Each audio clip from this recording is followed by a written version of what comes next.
సింహాసనం టీవీకి స్వాగతం అండి. హెడ్డింగ్ చూసి ఆ కేసుకి త్రివిక్రమ్ శ్రీనివాస్ స్కెచ్కి సంబంధం ఏంటి అనుకుంటున్నారా?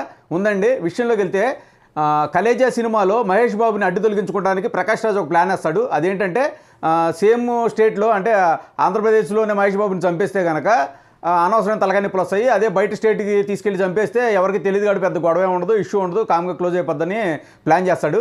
సేమ్ ఇదే స్కెచ్ని ఇప్పుడు అమ్మాయి కాదంబరి జత్వరాని విషయంలో జగన్ అండ్ కో ఫాలో అయ్యారు. ఆమె మీద జగన్కి సన్నిహితుడైన పారిశ్రామికవేత్త జిందాల్ మీద ఆమె బొంబాయిలో కేసు పెట్టింది. ఆ కేసుని విత్డ్రా చేయించడం కోసం ఆమె మీద ఇక్కడ ఆంధ్రప్రదేశ్లో కేసు పెట్టి ఆ కుటుంబాన్ని లాక్కొచ్చి ఈమెని చిత్రహింసలు పెట్టి ఆ కేసుని విత్డ్రా చేసుకునేలా చేశారు. ఇదే ముంబై పోలీసులని ఉపయోగించి చేస్తే అనవసరమైన అల్లరవుతుంది కదా అక్కడ. అందుకని స్టేట్ కాని స్టేట్లో తీసుకొచ్చేసి ఈ కేసుని సెటిల్ చేసేసి అసలు ప్రపంచానికి తెలీదు, కామ్ అయిపోతుంది అంటున్నారు. ఈ విధంగా త్రివిక్రమ్ స్కెచ్ని జగన్కు ఫాలో అయ్యారు.